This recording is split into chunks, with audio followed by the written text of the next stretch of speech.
में बात करिए, लगातार 2 दिन से जो है कंपनी में जो है पॉजिटिव न्यूज़ फ्लो आ रहा है। यस्टरडे तक ऑलमोस्ट अब 1400 करोड़ का अनाउंसमेंट आया था एक नए प्रॉपर्टी का। वही आज की अनाउंसमेंट की बात करें तो 16 एकड़ लैंड ज़मीन लिए पुणे में, जिसका रेवेन्यू पोटेंशियल 3100 करोड़ रुपए का है।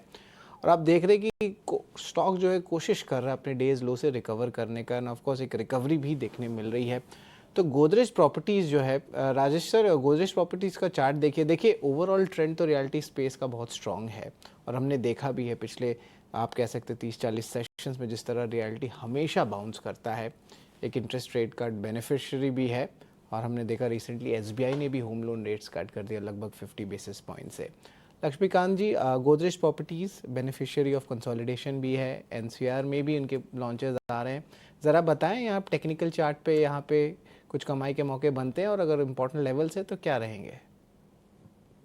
देखिए, अभी जिस हिसाब से चार्ट स्ट्रक्चर बनता हुआ दिखाई दे रहा है गोदरेज प्रॉपर्टी में, अभी जो प्राइजेस है वो 200 डीएमए के आसपास ही ट्रेड कर रहे हैं, जो कि 2500 लेवल के आसपास है। मुझे लगता है थोड़ा सा वेट करना चाहिए। अगर 1 2 से 3 दिनों का कंसोलिडेशन हमें यहाँ पर मिलता है और फिर 2500 के ऊपर ब्रेकआउट आता है, तब ये स्टॉक अच्छे खासे अपसाइड मूव हमें आने वाले समय में दिखा सकता है। उस दौरान जो एक्सपेक्टेड टारगेट है वो आते हुए दिखाई अराउंड 2650 के, और जो डाउन साइड का जो सपोर्ट है वो अभी भी आता हुआ दिखाई दे रहा है 2410 का।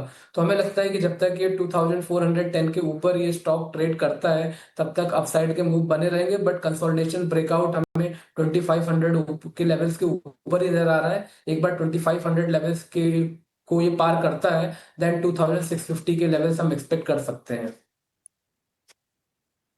Of course Laxmikant ji, Godrej Properties पे तो आपकी राय है। टेलीकॉम सेगमेंट पे जो है स्टरलाइट टेक का, थोड़ी देर पहले अभिषेक भी बता रहे थे कि स्टरलाइट टेक में जो है अच्छी मूवमेंट आई है, स्टॉक 16% ऊपर है। यहाँ पे जो है आप देख सकते हैं कि इंफ्रास्ट्रक्चर या कैपिटल गुड स्पेस में कोई स्टॉक अच्छा लग रहा है। Rajesh sir. So capital goods में हमें लगता है यहाँ पे दो स्टॉक्स हमें पसंद आ रहे हैं। पहला हमें यहाँ पे लगता है कि एबीबी पे फोकस रखना चाहिए। ये स्टॉक लोअर साइड पे एक अच्छा बेस बिल्डिंग एक्टिविटी यहाँ पे देखने को मिली, और हमें लगता है कि ये स्टॉक एक अच्छे अपमूव के लिए तैयार होते हुए दिख रहा है। 6100 120 के आसपास इसका इमीडिएट रेजिस्टेंस है। अगर ये क्रॉस करने में कामयाब होता है तो फिर ये नेक्स्ट इसका जो मूव बनेगा वो करीब 6300 6400 की तरफ भी बढ़ते हुए दिख सकता है। तो एबीबी हमें लगता है कि यहाँ पे फोकस में रखना चाहिए। ये स्टॉक एक अच्छा मूव कंटिन्यू कर सकता है।